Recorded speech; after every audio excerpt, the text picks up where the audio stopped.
వైష్ణవి గారు, మీ క్యారెక్టర్ ఎంత రెస్పాన్సిబుల్, అంటే ఎంత స్టోరీని ముందుకు తీసుకెళ్ళడానికి మీ క్యారెక్టర్ ఎంతవరకు పొటెన్షియల్ క్యారెక్టర్ అనుకోవచ్చు? నేను యాక్చువల్లీ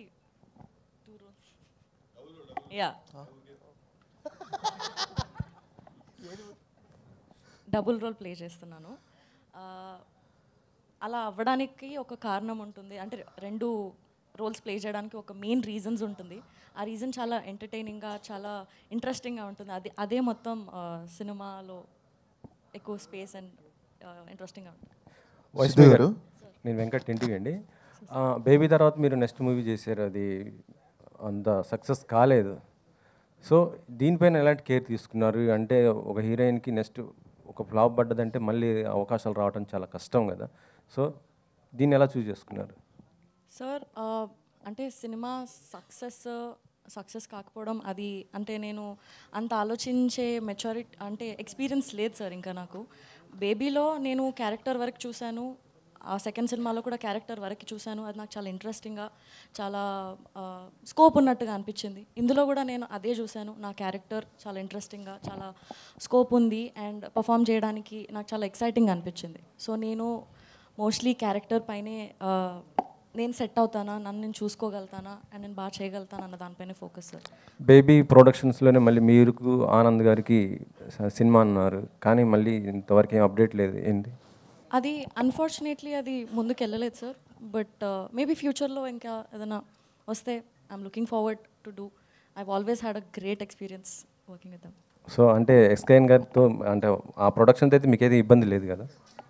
ఉందని ఎవరు చెప్పారండి? అంటే మొన్న దాంట్లో కొద్దిగా సోషల్ మీడియాలో అయితే ఇదే వైష్ణవి గారిని ఇలా అన్నారు అనేసి కొంత ఇదైతే అయింది. అదే చెప్తున్నాను, ఎవరిని అన్నారో మరి నాకు తెలీదు. బట్ ఏదైతే బయటికి వచ్చిందో న్యూస్, దానికి ఆన్సర్ చేయడానికి ఒక వీడియో చేసి పెట్టారు. ఐ థింక్ దాంతో ఆన్సర్ వచ్చేసింది అనుకో. ఆయన నన్నేం అనలేదు కదండి. సిద్ధు గారు, అది సిద్ధు గారు ఒక నిమిషం. మీరు ఆరెంజ్లో ఆల్రెడీ బొమ్మలూరు భాస్కర్ గారితో చేయడం జరిగింది, దాంట్లో చరణ్ గారితో కూడా కాంబినేషన్ చేశారు. మళ్ళీ చరణ్ గారితో ఏమైనా చేయాలి అనుకుంటే మల్టీ స్టార్, ఎందుకంటే ఇప్పుడు ఉన్న హీరోస్ అందరూ కూడా మల్టీ స్టార్గా చేస్తున్నారు పాన్ ఇండియన్ లెవెల్లో. సో మీరేమైనా అవకాశం ఉంటే మళ్ళీ చరణ్ గారితో కలిసి? Definitely would love to work with him always and he's a sweetheart and whenever I've met him I've had great experiences. So definitely కలిసి వర్క్ చేసే అవకాశం వస్తే it will be really really cool. Actually చెప్పాలంటే భాస్కర్ గారికి ఇప్పుడు success rate లేదు. Okay. So మరి ఆయన అండ్ మీరు వరుసగా బ్లాక్ బస్టర్ కొడుతున్నారు, ఏ హీరో అయినా హిట్ డైరెక్టర్గా అవకాశం ఇస్తుంటారు, మీరెందుకు ఇలా భాస్కర్ గారికి? అంటే సార్, హిట్ ఫ్లాప్ ఇక్కడ దట్స్ ఆల్ చాలా అది మన చేతిలో లేని విషయం అండి. నేను ఎప్పుడైనా ఏం బిలీవ్ చేస్తానంటే ఫస్ట్ ఈ మైక్ పక్కన పెట్టాలని బిలీవ్ చేస్తున్నాను.